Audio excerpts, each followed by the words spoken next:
حضرت آدم علیہ السلام کی حضرت حوا کے ساتھ پہلی زفاف۔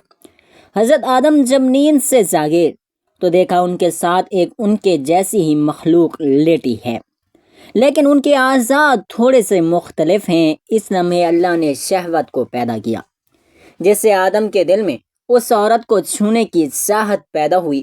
آدم نے سب سے پہلے حوا کے جسم کے عضو کو پکڑا۔ بسم اللہ الرحمن الرحیم۔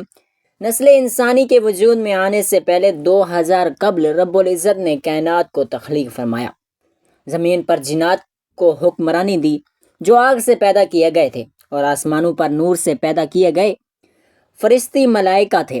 وہ ہر وقت عبادت الہی میں مصروف عمل رہتے۔ جنات آگ سے پیدا ہونے کی وجہ سے آتش مزاج کے حامل تھے۔ سرکشی، بغاوت، دنگا فساد، خون ریزی ان کی سرشست میں تھا۔ جب زمین پر جنات کا لڑائی جھگڑا حد سے بڑھ جاتا تو اللہ ذوالجلال آسمانوں سے فرشتوں کے لشکر بھیجتے جو ان سرکش جنات کو مار مار کر سمندری جزیروں اور ویران پہاڑی علاقوں میں بھگا دیتے۔ ایسے یہ خون ریزی لڑائی کے دوران فرشتوں کو ایک ویرانے میں جنات کا ایک معصوم سا بچہ روتا ہوا ملا۔ اس کے والدین شاید جنات کی جنگ میں کام آ چکے تھے۔ فرشتوں کو اس معصوم صورت جن کے بچے پر ترس آ گیا، چنانچہ رب کائنات کی اجازت سے فرشتے اس بچے کو آسمان پر لے آئے، جہاں وہ اللہ تعالیٰ کی عطا کردہ ذہانت کے بنا پر بہت جلد معلم الملکوت کے نام سے پکارا جانے لگا۔ سعید بن مصیب فرماتے ہیں کہ یہ آسمانی دنیا میں فرشتوں کا سردار تھا۔ ایک صبح کا ذکر ہے کہ فرشتے ہنستے معمول عبادت الہی میں مصروف تھے کہ اچانک عرش الہی سے ایک حکم فضا میں بلند ہوا، میں زمین پر اپنا نائب بنانے والا ہوں۔ فرشتے رب العزت کے اس فیصلے پر بہت زیادہ حیران اور متعجب ہوئے۔ عرض کیا، اے ہمارے رب، ایسے شخص کو کیوں پیدا کرتا ہے جو زمین میں جا کر فساد کرے اور خون بہائے؟ ہم تیری تسبیح، حمد اور پاکیزگی بیان کرنے والے ہیں۔ اللہ تعالیٰ نے فرمایا، جو میں جانتا ہوں تو تم نہیں جانتے۔ حضرت قتادہ فرماتے ہیں کہ فرشتوں کو اس بات کا علم کہ انسان دنیا میں فساد، خون ریزی کرے گا، اس طرح ہوا کہ وہ دنیا میں جنات کے فساد اور خون خرابے سے بخوبی واقف تھا۔ حضرت عبداللہ بن عمر رضی اللہ تعالیٰ عنہ فرماتے ہیں کہ جنات حضرت آدم علیہ السلام سے 2000 سال پہلے سے آباد تھے، اور جب وہ خون ریزی کرتے تو اللہ تعالیٰ ان کی سرکوبی کے لیے فرشتوں کو ہی بھیجتے۔ ابن ابی حاتم رحمۃ اللہ علیہ نے حضرت ابو جعفر باقر سے روایت کیا ہے کہ حضرت ابن عباس رضی اللہ تعالیٰ عنہ سے بھی اسی طرح کی بات معقول ہے، اور یہ بھی کہا گیا ہے کہ انہوں نے لوح محفوظ سے اطلاع پائی تھی، اور یہ روایت بھی ہے کہ یہ بات فرشتوں کو ان کے دو ساتھی فرشتوں ہاروت و ماروت نے بتائی دی تھی۔ ان دونوں کو یہ بات اوپر والے فرشتے سجل نے بتائی تھی۔ قرآن کریم میں حضرت آدم علیہ السلام کا ذکر، حضرت آدم علیہ السلام کا نام قرآن کریم کی 9 سورتوں کی 25 آیات میں آیا ہے۔ سورۃ البقرہ میں 5 جگہ، سورۃ آل عمران کی 2 آیات میں، سورۃ المائدہ کی 1 آیات میں، سورۃ اعراف کے 7 آیات میں، سورۃ الاسراء کی 2 آیات میں، سورۃ کہف اور سورۃ مریم میں 1 جگہ، سورۃ طہ میں 5 مقامات پر، سورۃ یاسین میں 1 جگہ، سورۃ بقرہ، سورۃ اعراف، سورۃ الاسراء، سورۃ کہف، سورۃ طہ میں نام اور صفات دونوں کے ساتھ، سورۃ حجر میں فقط صفات کے ساتھ ذکر کیا ہے، جبکہ سورۃ عمران، سورۃ مائدہ، سورۃ مریم، سورۃ یاسین میں ضمنی طور پر نام لیا گیا ہے۔ تمام نعمتیں اور آسائشیں ہونے کے باوجود حضرت آدم علیہ السلام نے جب جنت میں تنہائی اور اجنبیت محسوس کی تو اللہ پاک نے حضرت اماں حوا کو پیدا فرمایا۔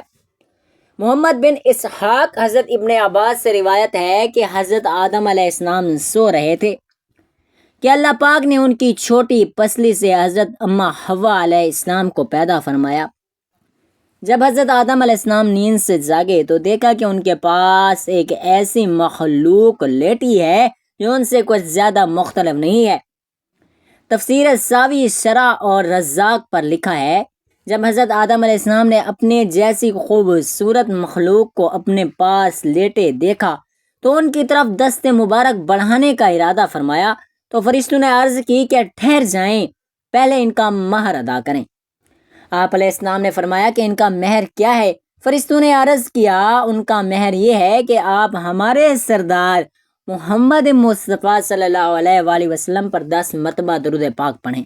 چنانچہ آپ علیہ السلام نے درود پاک پڑھا اور فرشتوں کی گواہی سے آپ علیہ السلام کا حضرت اماں حوا علیہ السلام سے نکاح ہو گیا۔ روایت میں یہ ہے کہ حضرت آدم علیہ السلام اور حضرت حوا علیہ السلام 60 سال تک جنت میں رہے، لیکن ان کا حق کی زوجیت ادا کرنے کا حکم نہ تھا اور نہ ہی بچہ پیدا کرنے کا۔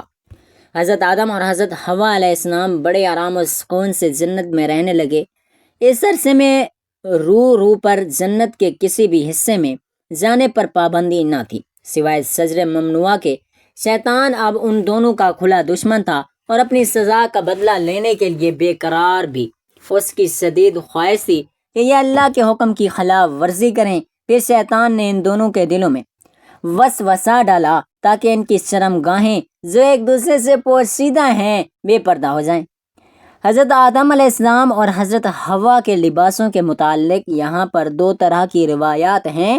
ایک روایت تو یہ ملتی ہے کہ جنت میں ان دونوں کا لباس بھی جنتی تھا، جس میں ان دونوں کے سروں پر تاج بھی تھا، جبکہ دوسری روایت کے مطابق ان کے جسم جنتی درختوں کے پتے تھے جن سے ان کے 70 ایک دوسرے سے پوشیدہ تھے۔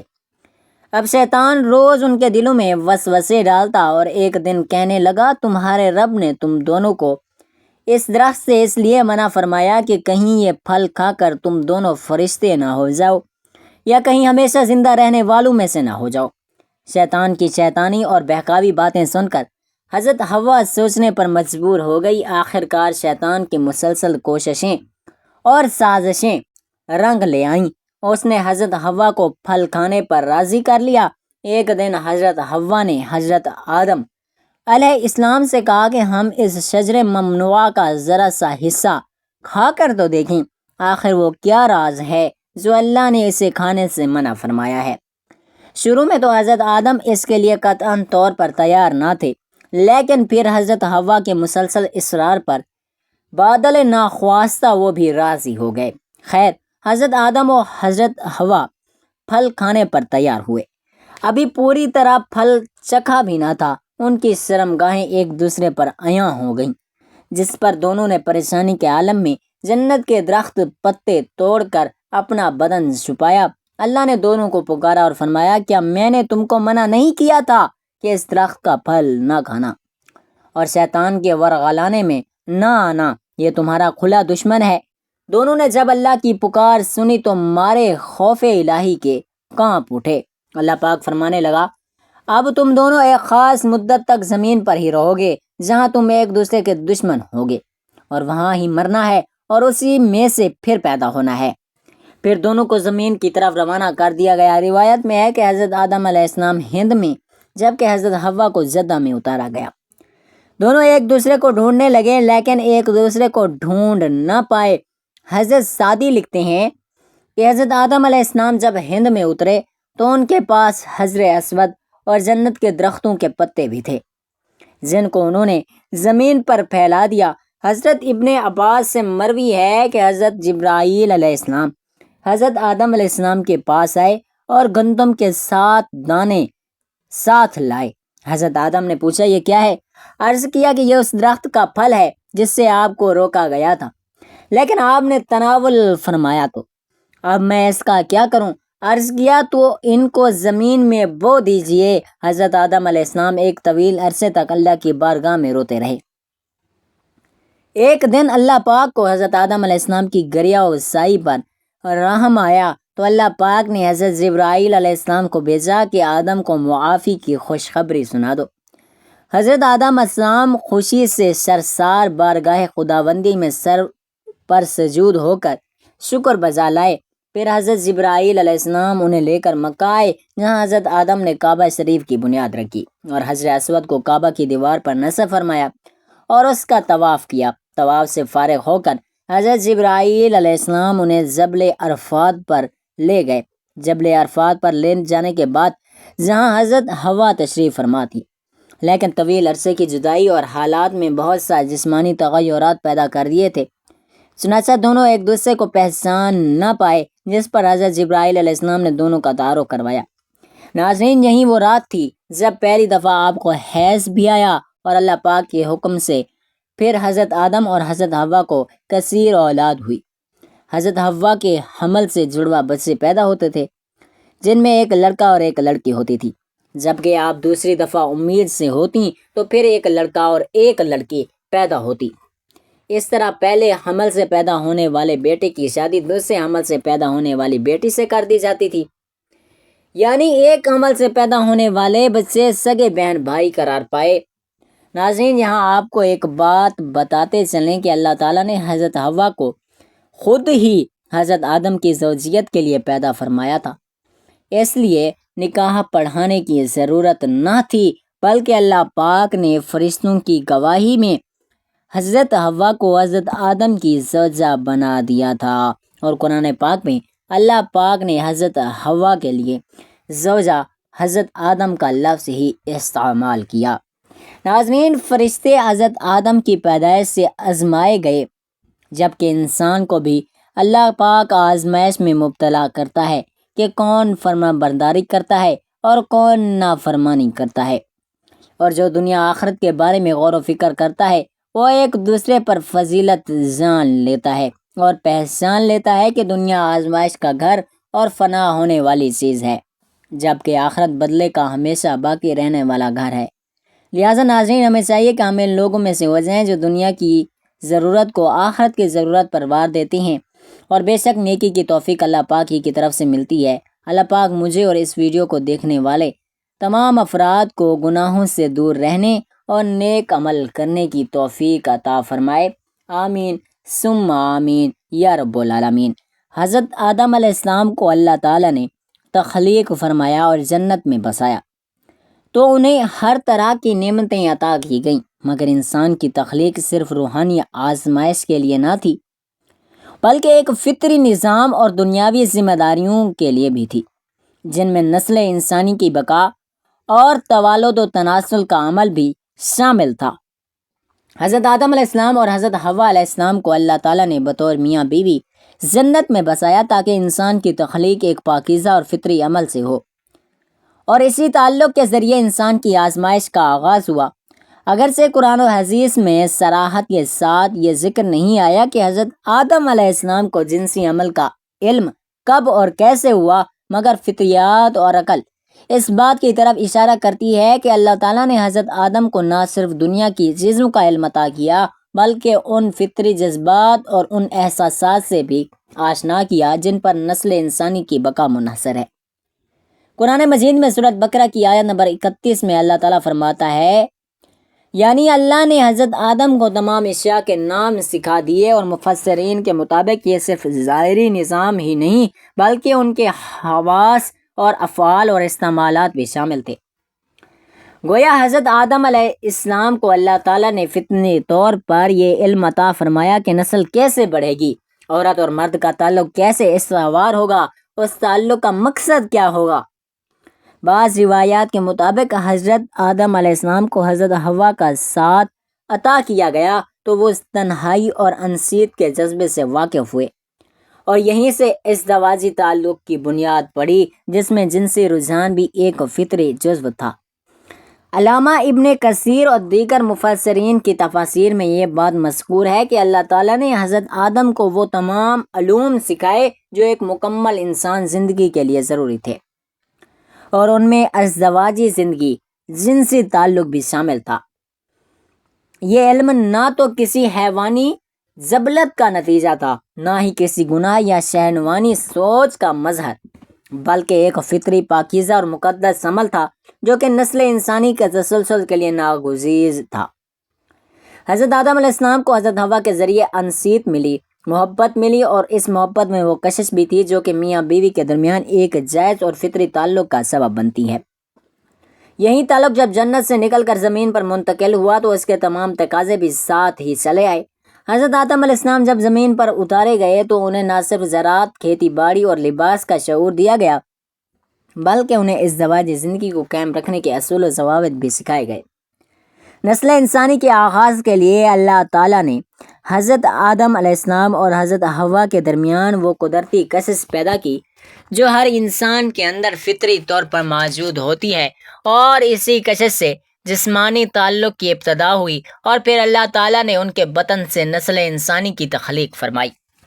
مفسرین کے مطابق حضرت آدم علیہ السلام کو یہ علم بذریعہ وحی، الہام یا فطری وجدان کے ذریعے عطا کیا گیا، کیونکہ وہ پہلے انسان اور نبی تھے، اور اللہ تعالیٰ کا یہ طریقہ ہمیشہ سے رہا ہے کہ اپنے انبیاء کرام کو وہ ہر اس علم سے بہرہ مند کرتی ہیں جو انسانیت کی رہنمائی کے لیے ضروری ہو۔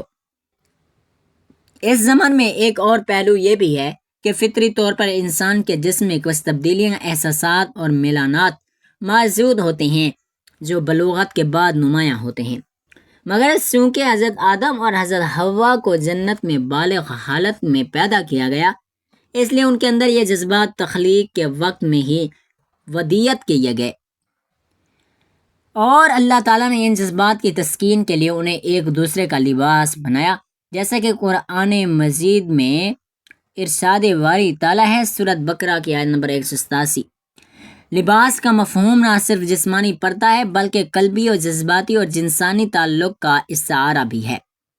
اس آیت سے یہ ثابت ہوتا ہے کہ مرد و عورت کا تعلق فطری اور ناگزیر ہے، اور اللہ تعالیٰ نے خود اس کو محبت، سکون اور رحمت کا ذریعہ بنایا ہے۔